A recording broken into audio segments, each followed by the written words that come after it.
The Supreme Court's ruling on tariffs is deeply disappointing, and I'm ashamed of certain members of the court, absolutely ashamed, for not having the courage to do what's right for our country. Something just imploded inside the Trump White House that every legal expert in America is calling the single dumbest political move of his entire presidency. The Supreme Court handed down a ruling. Trump lost. And instead of doing what any rational president would do, in that situation, he turned around and declared war on the very court he is going to need to survive the next 3 years in office. And I mean declared war personally, viciously, publicly, against justices he personally appointed, against the institution that just handed him absolute presidential immunity 12 months ago, against the only branch of government that has been more loyal to his agenda than any other.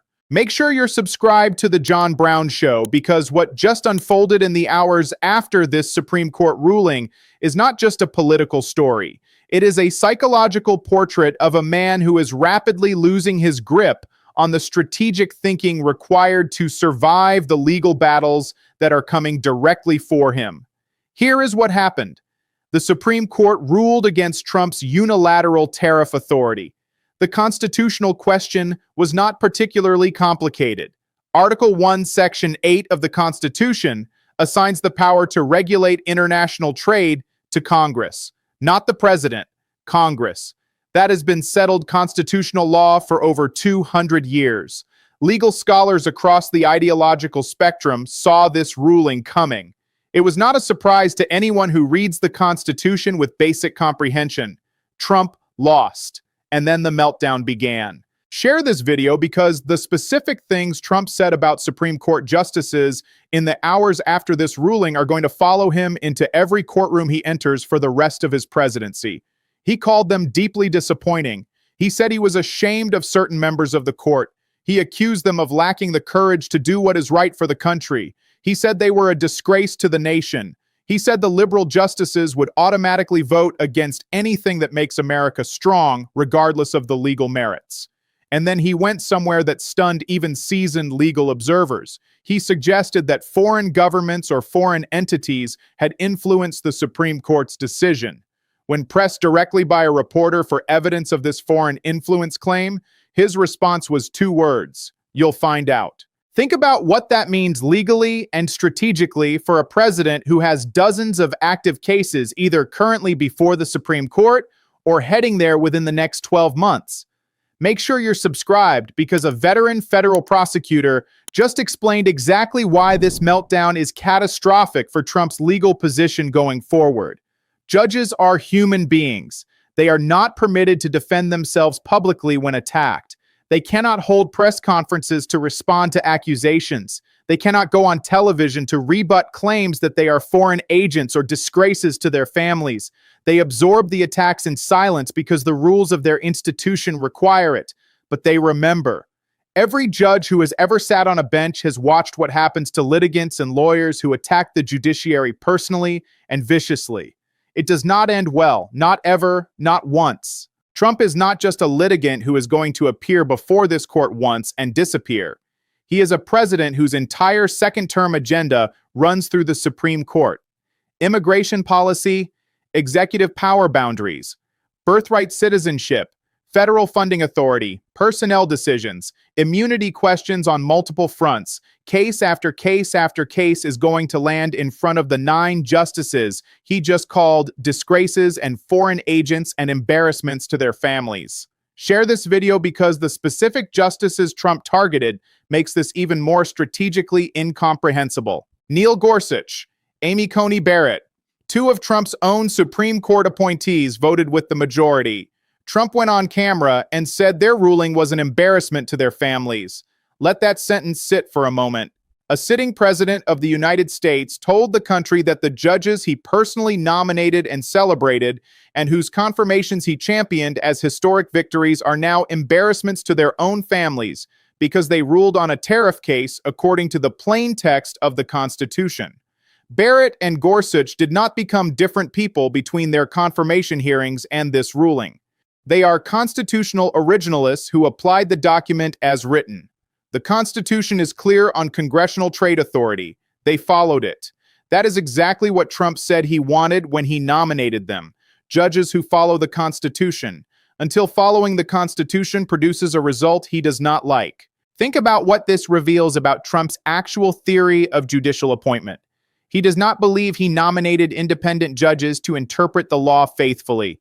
He believes he installed loyal agents who owe him personally favorable rulings in exchange for their lifetime appointments. When they deviate from that expectation, he does not conclude that they are doing their jobs correctly. He concludes they have betrayed him. Make sure you're subscribed because legal experts are now laying out exactly how this attack pattern backfires in the cases still to come. The Supreme Court is about to rule on multiple questions that will define the boundaries of Trump's presidential power for the rest of his term.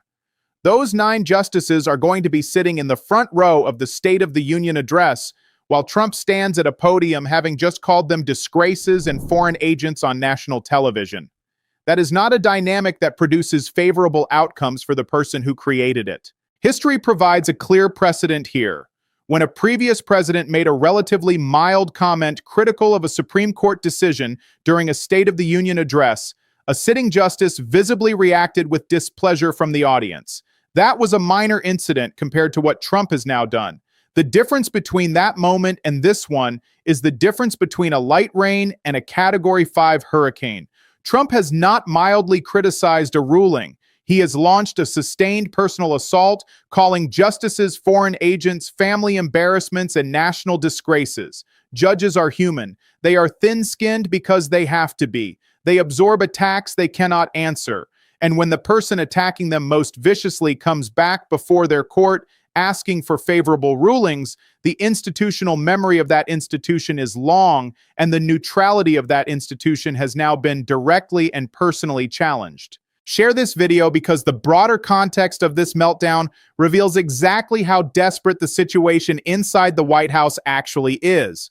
This tariff ruling did not arrive in a vacuum. It landed during what multiple analysts are already calling the worst sustained stretch of Trump's presidency. His support numbers have been dropping. The Epstein file releases have generated damaging headlines, with more documents still to come. Economic growth has declined significantly from where it was before his second term began. The health policy agenda associated with his administration has produced controversies that are alienating voters who supported him for economic reasons.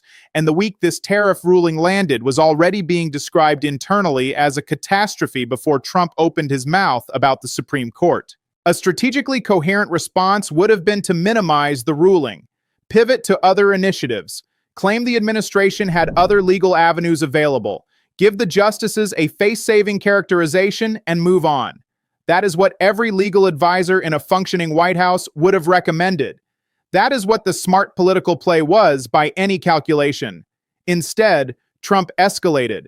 He found a way to take the worst week of his presidency and make it objectively worse by picking a public war with an institution he is going to need on his side for everything that comes next. Make sure you're subscribed because what comes next in Trump's legal calendar explains why this timing is particularly devastating. The cases currently moving through the federal court system toward the Supreme Court include challenges that go to the heart of presidential authority, the limits of executive power, the scope of emergency declarations, the boundaries of what a president can and cannot do unilaterally without congressional approval. These are the cases that will determine whether Trump's second-term agenda can legally function, and the 9 people who will decide those questions are the same 9 people he just publicly eviscerated for following the Constitution on trade law. The foreign influence accusation is particularly dangerous because it requires either evidence or retraction.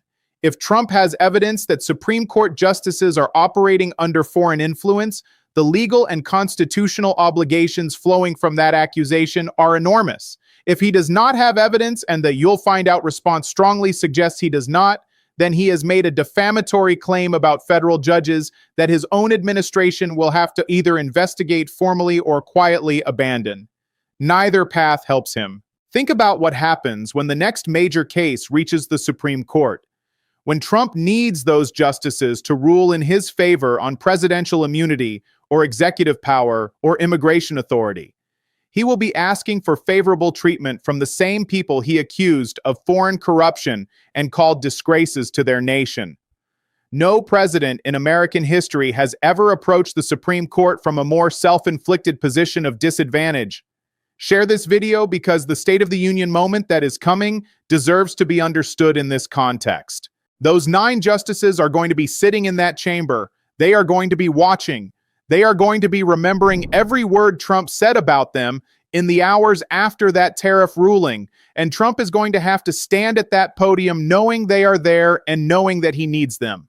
The optics of that moment alone tell the story of a president who has run out of strategic calculation and replaced it entirely with emotional reaction. The man who received absolute presidential immunity from that court, the man whose most legally protected acts in history were shielded by those justices, the man who has more cases heading toward that bench than perhaps any president in modern history. That man spent the hours after a routine constitutional ruling calling his own appointees foreign agents and family embarrassments. Legal experts are unanimous. This does not end well. Courts have long memories. Institutions absorb attacks and respond over time through the only mechanism available to them, their rulings. Trump just made his own legal future significantly harder for no strategic gain whatsoever, and the justices he insulted are still going to be sitting on that bench for decades. This story is just getting started. Stay tuned.